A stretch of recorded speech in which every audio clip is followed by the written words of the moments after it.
Perkenalkan, saya Nadila Febiana dengan NIM 22210141019 dari program studi Sastra Indonesia. Di sini saya membuat video untuk memenuhi tugas MPKM secara seni rupa barat. Salvador Dali lahir di Figueres, Spanyol pada tanggal 11 Mei 1904 dan meninggal pada tanggal 23 Januari 1989. Ayahnya merupakan seorang pengacara dan notaris kelas menengah. Ayah Dali disiplin dan ketat dalam mendidik anak. Gaya pengasuhan tersebut sangat kontras dengan gaya dari ibunya. Ibu Dali sering memanjakan Dali dalam seni dan keanehannya. Salvador Dali adalah putra kedua. Putra yang pertama telah meninggal 9 bulan sebelumnya dan juga diberi nama Salvador. Dali memiliki seorang adik perempuan bernama Ana Maria yang lahir pada tahun 1908. Di usia muda, Dali sudah menghasilkan beberapa gambar dan kedua orang tuanya sangat mendukung bakat seninya. Setelah menyadari bakat seni anaknya yang luar biasa, orang tua Dali mengirimnya ke sekolah menggambar di Colegio de Hermanos Maristas and Instituto di Figueres, Spanyol pada tahun 1916. Masa kecil dan remajanya sebagian besar bahagia, namun berakhir dengan kematian ibunya yang menderita kanker payudara pada tahun 1921. Setelah kematian ibunya, Dali mendaftar di Real Academia de Bellas Artes de San Fernando di Madrid. Dali adalah seorang seniman dan juga pembuat film yang merupakan bagian dari kelompok surrealis. Perilakunya yang eksentrik dan juga lukisan yang cukup aneh menjadikannya yang paling terkenal di antara kelompok surrealis. Antara tahun 1926 hingga 1929, Dali melakukan perjalanan ke Paris. Ia bertemu dengan para pelukis berpengaruh seperti Picasso. Selama masa ini, Dali melukis jumlah karya yang memperlihatkan pengaruh dari Picasso. Pada masa ini, Dali berkarya menggunakan gaya impresionisme, futurisme, dan juga kubisme. Lukisan Dali sering dikaitkan ke dalam 3 tema umum seperti alam semesta dan sensasi manusia, simbolisme seksual, dan citra ideografis. Dali melakukan eksperimen yang mengarah pada periode surrealisme di tahun 1929. Lukisan Dali merupakan sebuah kolase kecil yang berasal dari halusinasi dan gambar di alam mimpinya. Karyanya ini menggunakan teknik yang klasik dan juga cermat.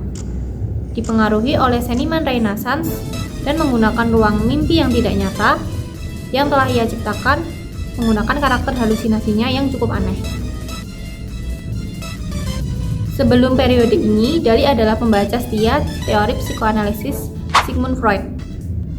Kontribusi utama Dali bagi gerakan surrealis adalah yang disebut dengan metode kritis paranoid. Metode ini tuh merupakan sebuah latihan mental untuk mengakses alam bawah sadar sehingga meningkatkan kualitas kreativitas artistik. Dali menggunakan metode tersebut untuk menciptakan realitas dari mimpi dan pikiran yang ada di alam bawah sadarnya, sehingga secara mental dapat mengubah realitas menjadi apa yang ia inginkan sehingga tidak harus menjadi apa adanya. Setelah Dali menemukan metode itu, gaya melukisnya menjadi sempurna. Tahun 1929 hingga tahun 1937, ia telah menghasilkan beberapa lukisan yang membuatnya menjadi seniman surrealis paling terkenal. Dali menggambarkan dunia mimpi di mana benda-benda biasa disandingkan, diubah bentuknya dengan cara yang aneh dan tidak rasional. Salah satu karya Dali yang paling terkenal dari beberapa gambar misterius yang telah digambarnya itu adalah The Persistence of Memory yang dilukis pada tahun 1931. Di dalam lukisan itu terdapat sebuah arloji yang meleleh dan beristirahat di lanskap yang sangat tenang. Dali berhalusinasi makan keju yang sedang meleleh, kemudian mengaplikasikannya pada sebuah objek yang muncul di dalam mimpinya. Nah, objek yang muncul di dalam mimpinya itu adalah sebuah jam. Makna dari lukisan itu adalah waktu itu subjektif, fleksibel, dan juga tergantung pada persepsi masing-masing individu. Kadang berlalu dengan cepat, kadang juga berlalu dengan lambat. Bersama sutradara Spanyol, Luis Buñuel, Dali membuat 2 film surrealistik yang berjudul Angsa Andalu tahun 1929 dan Lachdo tahun 1930.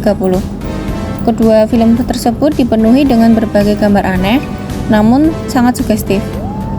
Selama pemutaran film pertama, Dali bertemu dengan penyair Prancis Paul Eluard yang merupakan salah satu pendiri surrealisme. Selain itu, Dali juga bertemu dengan Gala yang kemudian menjadi istrinya. Gala menikahi Dali pada tahun 1934 dan menjadi manajer, model, serta inspirasi bagi Dali.